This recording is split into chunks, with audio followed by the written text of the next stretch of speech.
lembra, tá? Então, a gente vai entrar na questão do comércio internacional, né? Introdução ao comércio internacional, e aí eu preciso, né, da ajuda de vocês para a gente ler o conteúdo. À medida que a gente for lendo, né, aí eu vou explicando.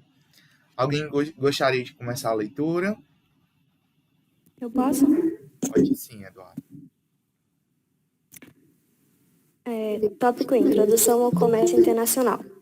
Muito provavelmente, em algum momento de sua vida, você já saboreou um bom vinho português ou comeu um bolinho recheado com bacalhau importado da Noruega.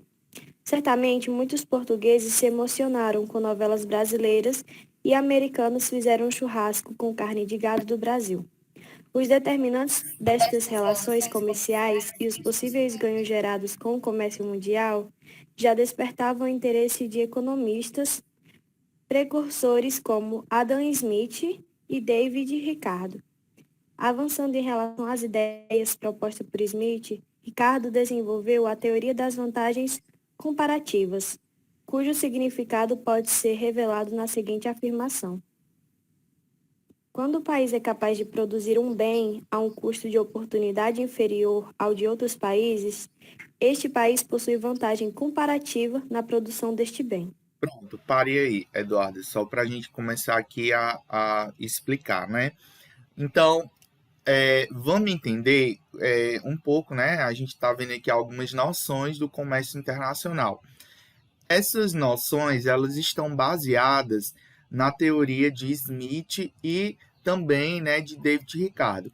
Adam Smith é um dos principais, né, economistas na questão. No final vocês me lembram, tá certo? Me lembram que eu sou esquecido. Quando for no final, os que chegaram atrasados, no final eu faço a chamada. Aí, vamos entender aqui a questão do comércio internacional. Quando é vantajoso para um país exportar ou não uma determinada mercadoria? O país, ele vai possuir, né? Justamente, ele vai exportar quando ele possuir o que a gente chama de vantagem comparativa em relação a outro país.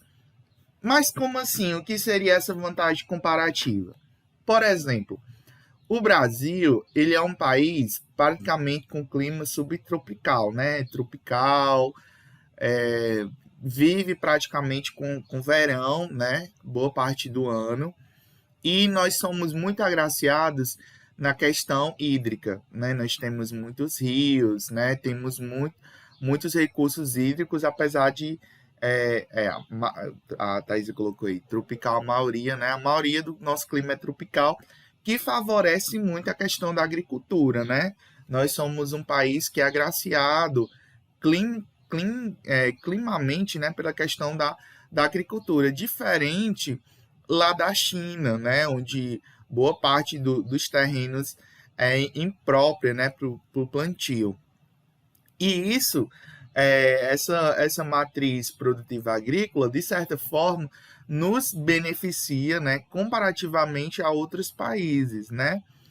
Então, boa parte da nossa produção brasileira, na questão dos alimentos, não é absorvida internamente pelo comércio local, pelo comércio nacional. Então, o que sobra, né, ou pelo menos em teoria, o que sobraria dessa produção que não é, de certa forma, consumida pelo mercado local, é transposta, né, para a questão da exportação. Então, o que não é absorvido no mercado local é exportado, né, para outros países. Só que a gente, isso pelo menos em teoria, né, porque o que a gente está vendo hoje, eu até já comentei em aulas passadas, é que muitos produtos nacionais estão caros porque os produtores locais preferem exportar para fora do que vender para o comércio local. Mas por que isso?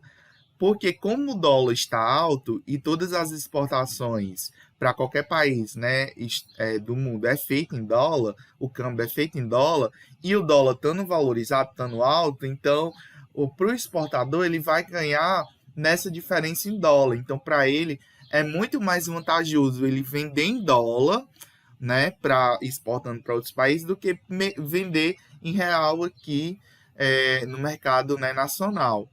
Então, por isso, a gente está tendo o desabastecimento em alguns produtos, né? Por isso que o preço do arroz subiu tanto, por isso que o óleo de soja subiu tanto, né? E outros produtos também, né? Por conta desse desabastecimento. Por conta também da política do governo, né? De não controlar nessa questão. Porque o governo pode sim colocar barreiras, a gente vai ver daqui a pouco, a essa questão tanto da exportação quanto da importação. No ano que vem, vocês vão estudar a disciplina de legislação, e nessa disciplina de legislação vocês vão conhecer alguns tributos. Dentro dos tributos estudados, nós temos os impostos de importação. Vou colocar primeiro aqui. O imposto de importação. E temos o imposto de exportação.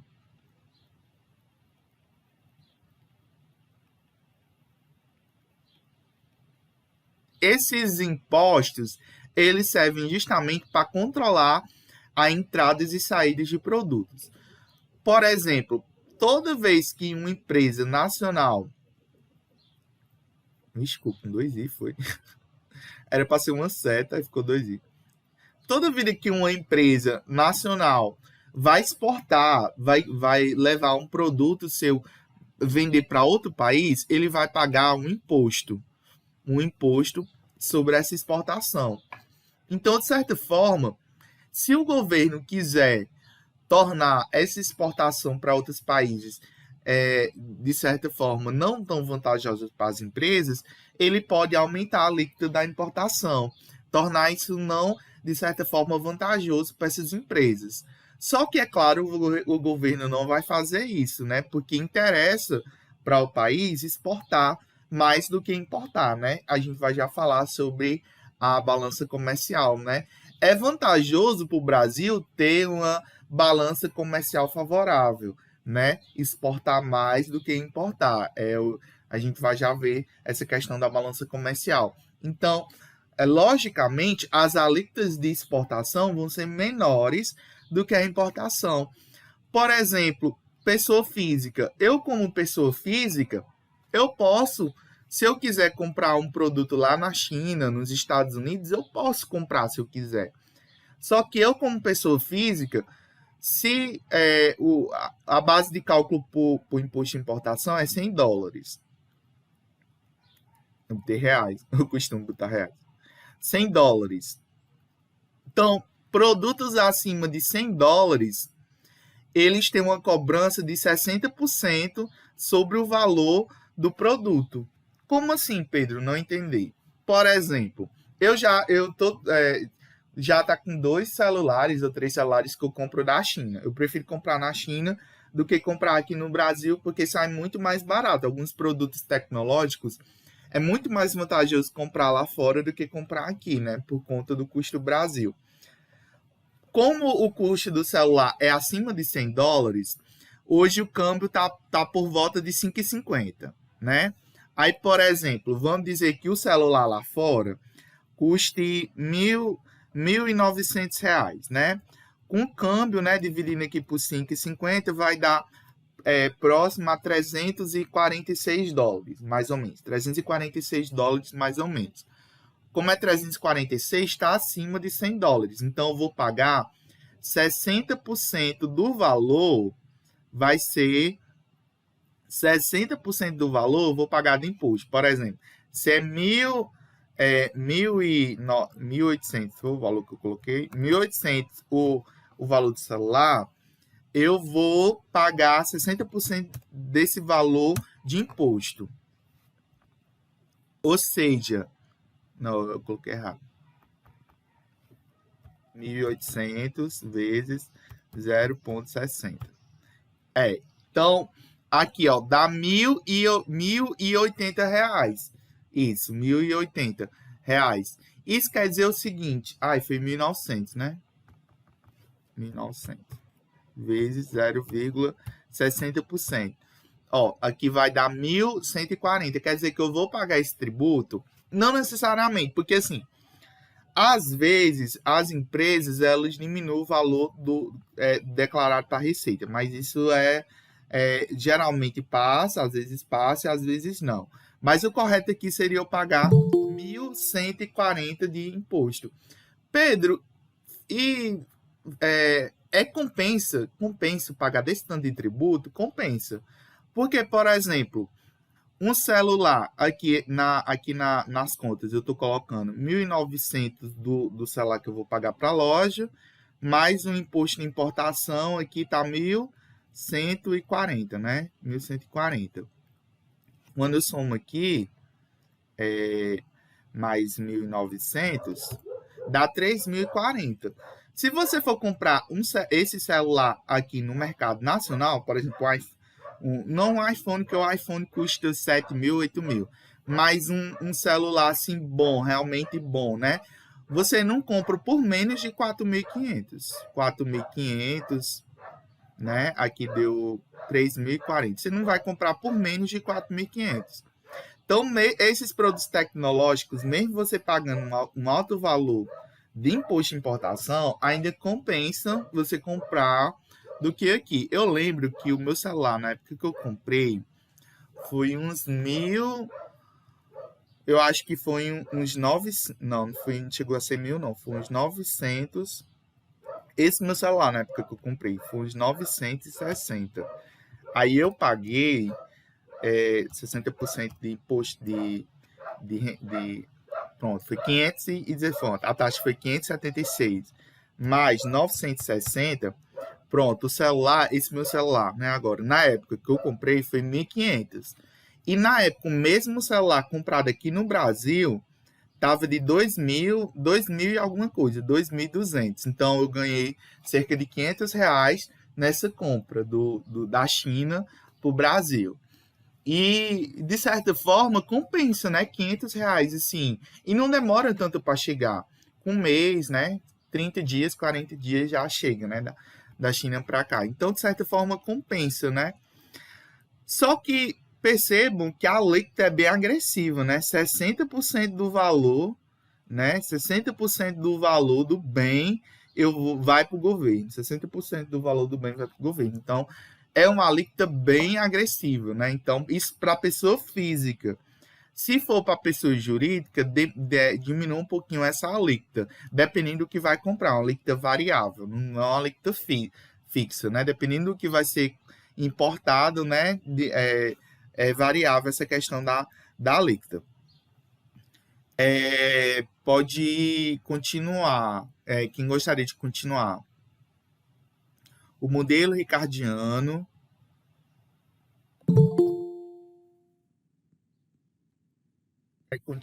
Quer continuar, Eduarda? Outra pessoa gostaria de ler. O modelo ricardiano de comércio determina uma melhora de bem-estar para os países que se especializam na exportação dos bens, nos quais possuem vantagens comparativas. O que é esse modelo de ricardiano? Ele determina, ele diz o seguinte, que os países que têm, de certa forma, vantagem na produção de certos produtos e serviços, eles têm uma certa folga, né? Eles se especializam nessa exportação desses bens. Eu dei aqui 2 exemplos. Dei o exemplo do Brasil. O que a gente exporta para o mundo? É até cômico dizer isso. Não seria cômico porque é realmente o que nos salva, né? Mas nós exportamos basicamente commodities agrícolas e minério de ferro. O que a gente exporta são commodities, seja agrícolas, commodity de ferro e petróleo. É basicamente o que a gente exporta. A gente exporta essas commodities com preço bem baixo e importa tecnologia a um preço bem mais caro. Nós importamos tudo que você pensar de tecnologia, a gente importa. Seja máquinas de fora, equipamentos, celulares, computadores, todos, por mais que tenho algumas fábricas aqui no Brasil que trabalhem, que montem esses produtos aqui, mas toda a matéria-prima vem de fora. Por exemplo, os chips, né? Os chips dos computadores, os condutores. Boa parte desses chips é feita em Taiwan, que exporta basicamente toda essa questão de chips por mundo inteiro. Boa parte também desses materiais tecnológicos são fabricados na China. Boa parte das grandes empresas, Nike, a própria Apple também, que é uma empresa dos Estados Unidos, monta boa parte dos seus produtos na China. Por quê? Porque lá na China a gente tem uma mão de obra bem barata, né? Os chineses lá são bem populosos, né? Então lá a questão da mão de obra, você tem muita gente para trabalhar, né? E tendo muita gente para trabalhar, você pode, de certa forma, explorar essas pessoas pagando um salário bem baixo. Então a mão de obra é bem barata lá, então os custos de produção são mais baratos do que para os Estados Unidos pagar em dólar, né, um cidadão americano, né? Então é muito mais vantagem competitiva, por exemplo, montar para uma Toyota da vida, para uma Chevrolet, né, essas marcas internacionais, montarem os seus produtos em países em desenvolvimento, subdesenvolvidos, do que montar lá no país de origem, porque a mão de obra aqui vai ser mais barata do que se, por exemplo, você pagar um cidadão, né, americano ou europeu, né? Eles cobram, a mão de obra é bem mais cara, né? Mas continuando a leitura, né? Os ganhos e perdas com o começo, os ganhos e perdas, né, com o comércio exterior. Outra pessoa. Vamos lá, que a nossa aula é curta. E a gente tem que aproveitar, porque na aula passada, quase que vocês não deixavam eu dar aula. Vamos ver se vocês vão deixar eu dar aula na próxima aula da economia. Posso continuar? Deixa eu só explicar aí novamente o ricardiano, que me pediu para eu explicar. O que é o modelo de ricardiano? Ele vai dizer exatamente que o país ele vai estar numa questão de bem-estar, né, por se especializar na exportação de certos bens.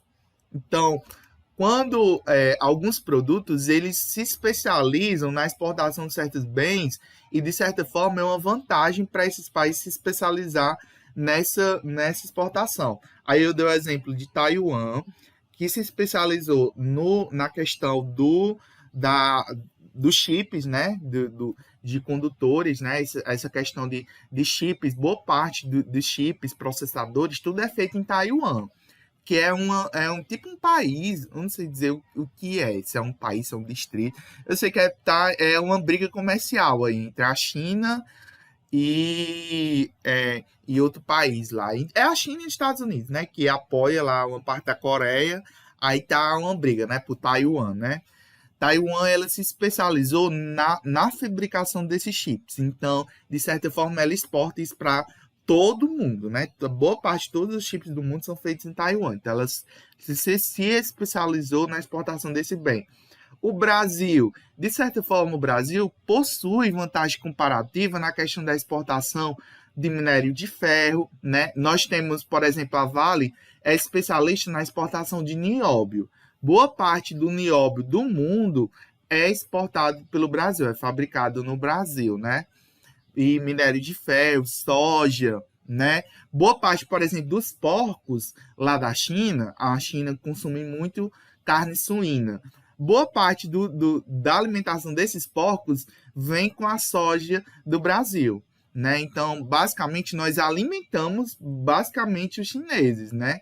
Se o Brasil acontecesse alguma coisa na questão climática do Brasil que a gente não exportasse tanto, a China ia morrer de fome, porque boa parte da comida dos chineses vem daqui do Brasil. Então, os países, de certa forma, eles vão se especializando na fabricação, né, na exportação de certos produtos, né, de certos serviços. Cuba, por exemplo. Cuba se especializou na questão dos charutos, né? Dos charutos cubanos, né? Que são mundialmente famosos, né? E aí eu poderia passar a aula todinha dando vários exemplos, né, de produtos em que países são especialistas. Mas é basicamente isso, o modelo ricardiano, que certos países, né, vão se beneficiar, né, na exportação de alguns produtos gerando vantagem comparativa em relação a outros países. Continua, Guilherme. Isso é parecido com monopólio, não é? Não. De um certo produto? Não é monopólio. Entendo o que é monopólio. Monopólio é quando só uma empresa de uma determinada região só vende aquilo. Aqui a gente não está falando de monopólio, a gente está falando de vantagem competitiva e vantagem comparativa. Essa vantagem, ela diz respeito tanto na quantidade produzida, quanto também na qualidade. Por exemplo, por que o Brasil não produz chips de celulares? Porque nós não temos know-how para isso. Nós nem temos matéria-prima para isso, nem temos conhecimento para isso. Não existem não existe as patentes, não existe o conhecimento técnico especializado para produzir isso. Então, certos países só sabem produzir. Não é que seja um monopólio. De certa forma, você pode até pensar como monopólio, porque só aquela empresa que produz. Mas vão ter outras empresas no mundo que também vão produzir. Mas só que o chip de Taiwan é melhor do que dos outros. Então, de certa forma, ela já se especializou. Aquela história lá do telho. Quando um funcionário se especializa, só faz aquilo, ele se especializa. Então, ele melhora a qualidade, melhora a produção. Ele sabe como fazer melhor, diferente de outros países.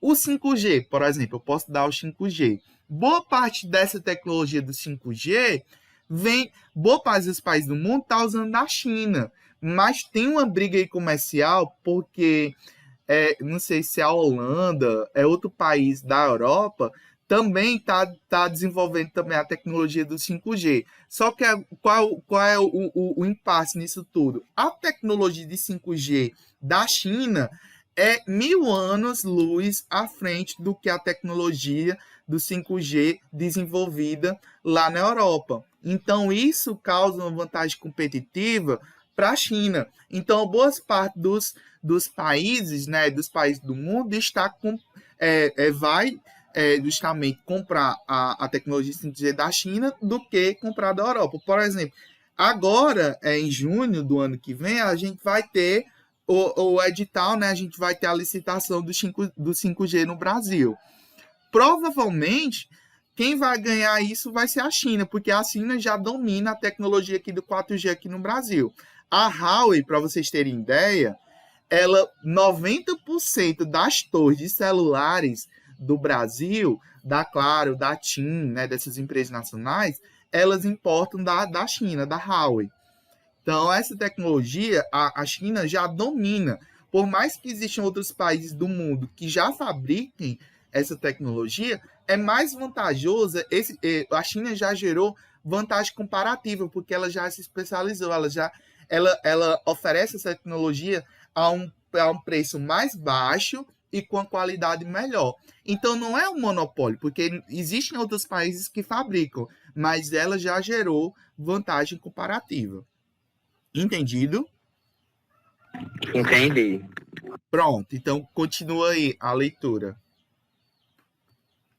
Comparando-se o preço interno de um bem em determinado país com o seu preço externo, praticando no restante do mundo, se a diferença entre o preço interno e externo, computado o custo de transporte, é negativa, o país como um todo ganha ao exportar este bem inversamente no caso do preço interno ser superior ao preço externo, incluindo os custos de transporte. O país como um todo ganha-se parte do consumo interno deste bem que for importado. Suponha, inicialmente, um país fechado para o comércio exterior, cujo governo encontra-se duvidoso se deve permitir a abertura do mercado interno de aço à concorrência externa. Os principais dúvidas do governo são... Após a abertura, esse daqui. Após a abertura, o que ocorreria com o preço e a quantidade produzida no mercado interno. A 2 é, após a abertura, quem seriam os beneficiados ou os perdedores? Os benefícios ultrapassariam as perdas? Então, vamos entender aqui, ó. Comparando-se o preço interno do bem. Então, aqui, a gente está comparando o preço daquele bem negociado naquele país, naquele determinado país, né? Com o seu preço externo. Ó, vejam isso, né? Ó, aqui, ó, é o exemplo aqui do arroz, né? Vamos lá para o exemplo que eu estava falando aqui do arroz. Os produtores nacionais, o preço do arroz, vamos dizer que 1 quilo do arroz aqui para o nacional, a gente venda a real, né, a R$10, né? R$10. R$10 não, né? Quanto é 1 quilo do arroz? É quase uns 30, né, agora? Igual uns 30. Tá quase. Se continuar indo do jeito que tá. Eu acho que é quase uns 30. Vamos colocar aí uns R$30. É isso tudo.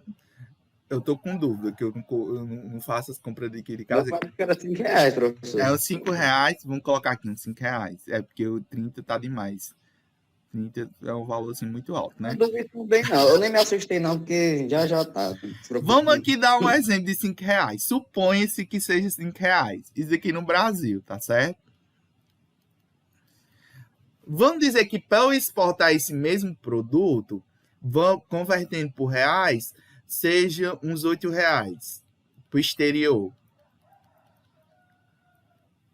Não, o preço Eita, mas eu estou escrevendo exterior. Então, comparando-se o preço do Brasil com o exterior, para o produtor é bem mais vantajoso ele vender para o exterior do que para o Brasil. Então, ó, se a diferença é negativa, né? Ó, se a diferença é negativa entre o interno e o externo, ou seja, o interno, né, preço interno é menor do que o externo, né, o país todo ganha ao exportar esse bem. Então, toda vida que o preço interno for menor do que o externo, ou seja, essa diferença for negativa, né, o país, né, ganha ao exportar esse bem, porque para eu vender para fora, eu vou estar ganhando mais, eu como exportador, eu vou ganhar mais do que se eu vender para o comércio local. Já ao contrário, né, inversamente, se o preço interno for superior ao externo, se aqui fosse o contrário, no Brasil o preço interno fosse R$8, né, as pessoas estivessem dispostas a R$8, e aqui exterior fosse 5, né? Então, nesse caso, o que aconteceria, né? Incluindo os custos de transportar. O país como um todo ganha, né, se parte do consumo externo desse bem for importado. Então, assim, nesse caso, importa-se, né, dessa forma, favorece a questão da importação, né? Porque o que acontece? O interno, ele está mais caro. Então, como o exterior está mais barato, como é que o país ganharia? Se importasse, né? Para os produtores nacionais, para as lojas, por exemplo, para o mercantil, né? O mercantil é, logicamente, incluindo os custos com transporte.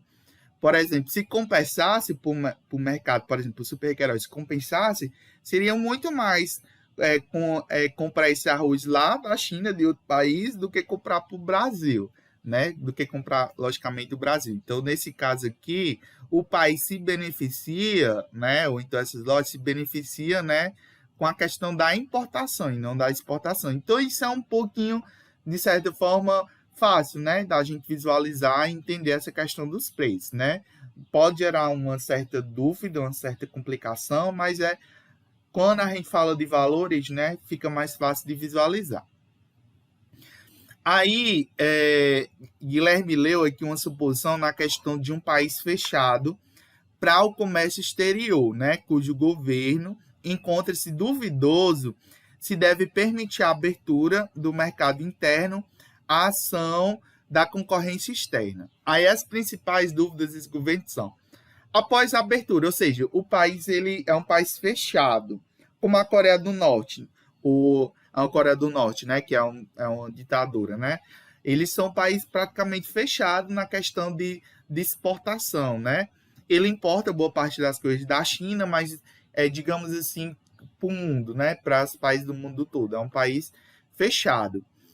Aí, as dúvidas do governo, as principais são: após a abertura, o que ocorreria com o preço e a quantidade produzida no mercado interno? Né? Porque, assim, quando você abre para a questão da exportação, você tem, de certa forma, uma modificação nos preços internos.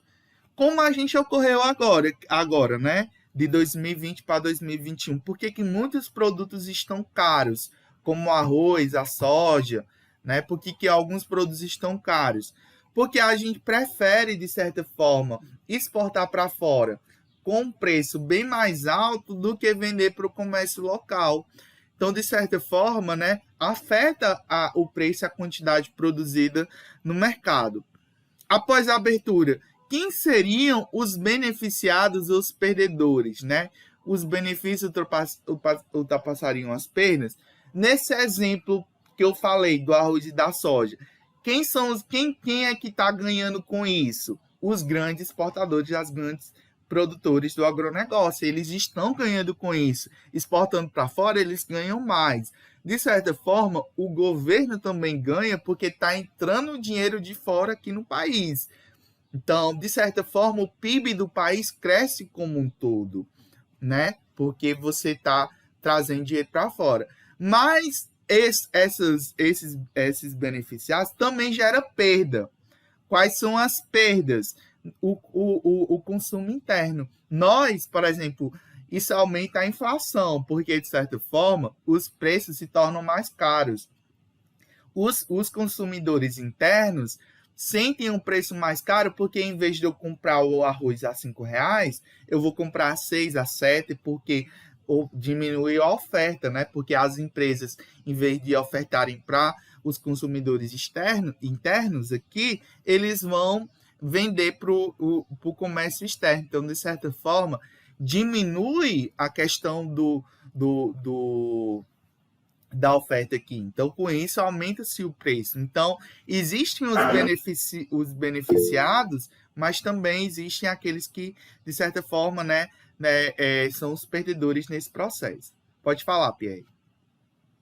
Que nem eu tinha dito um dia desses até, eu falei que era por isso que a carne estava tão cara aqui no Brasil, já que a China tá tipo assim, o principal consumidor atualmente é a China. Isso. Porque estava tendo umas doenças nos animais lá e morreram muitos animais, eles estão importando daqui do Brasil. Aí com isso a carne foi lá nas alturas.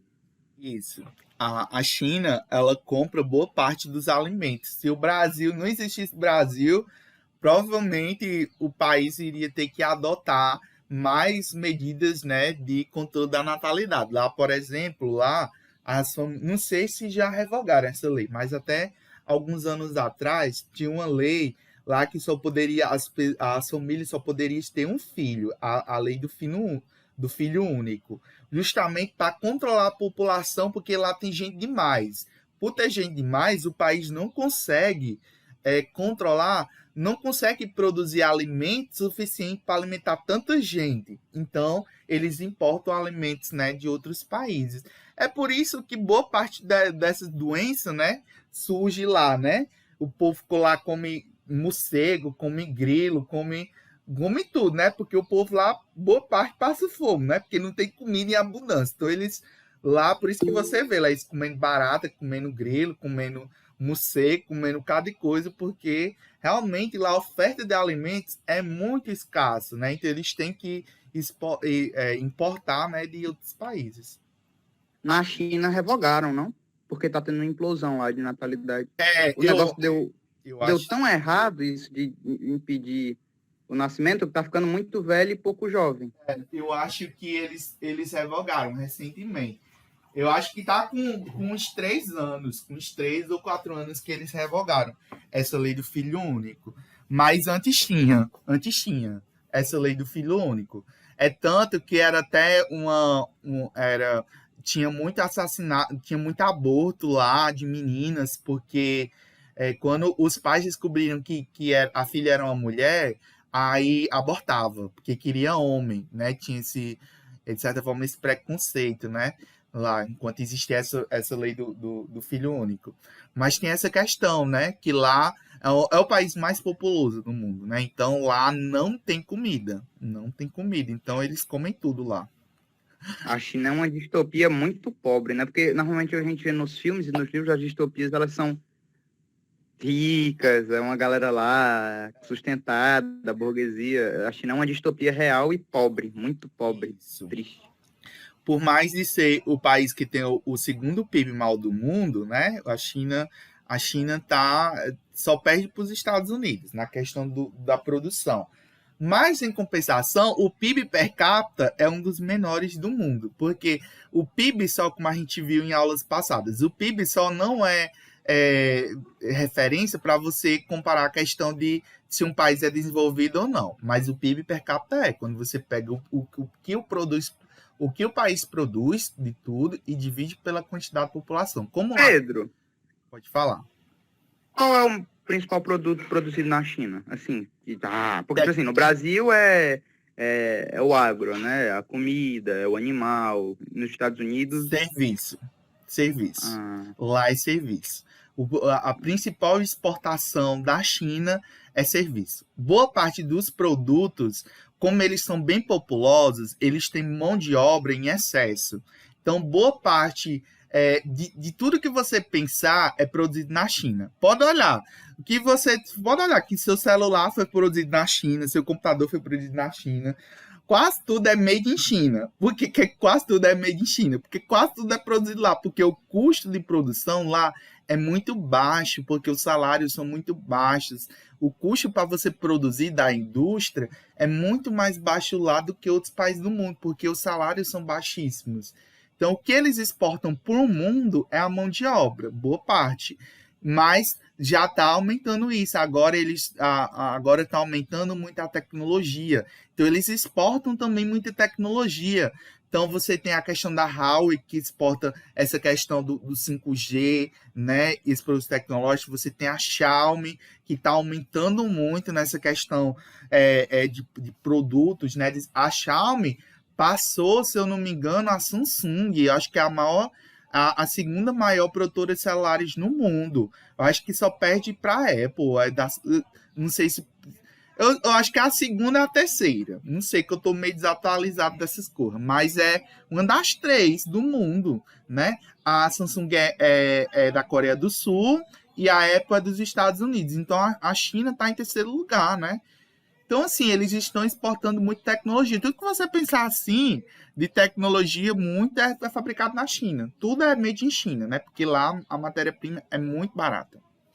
Muito barata mesmo. Aí vamos aqui, continuando a leitura, né? Porque só falta 5 minutos. Vamos ver se a gente vê pelo menos essa página. Aí quando for sexta-feira, a gente conclui. Vi um programa de administração que o imperador tentou propor outros alimentos para superar a falta de alimento. Né? Que tipo de outro alimento? Né? Grilo, né? Que eles comem lá tudo. Grilo, barata, morcego, tudo que você pensar. Na verdade, era o seguinte, que era um programa, que era mais uma série que mostrava um país que estava realmente sem nada de dinheiro, e aí eles foram colocando, tipo, produtos. Tipo, ele sabia que tinha uma árvore que era a madeira comestível. Aí foi e colocou isso no cardápio daquele determinado país. Com todas as ruindades, mas eu agradeço de ter nascido no Brasil. Agradeço. Pelo menos a gente tem como O isso. ruim da China, eu acho que foi porque eles não estudaram antes de colocar essa comida no cardápio. Tipo, se eles tivessem pesquisado mais, teria sabido que aquele determinado alimento poderia trazer mal para a saúde.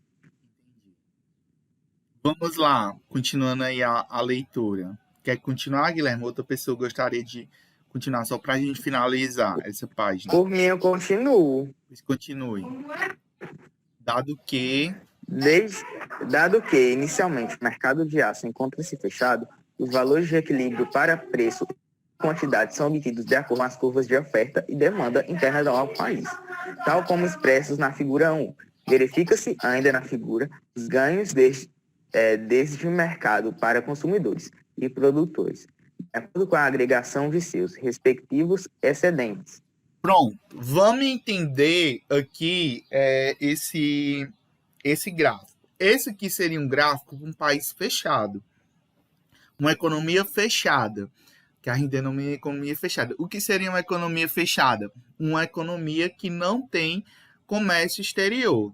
Então, aqui a gente tem, aqui, ó, vocês lembram lá da curva de demanda e da de oferta? Ó, essa daqui, ó, essa que está descendo é a curva de demanda, né? Ó, a demanda é um gráfico descendo, né? Vocês lembram lá, quando a gente calculou lá os gráficos, né? A demanda interna. Essa daqui, ó, essa linha aqui subindo é a curva de oferta. Aí aqui, esse ponto aqui, ó, que é onde cruza a linha de demanda e a linha de oferta, é o quê? É o ponto de equilíbrio, né? O ponto de equilíbrio.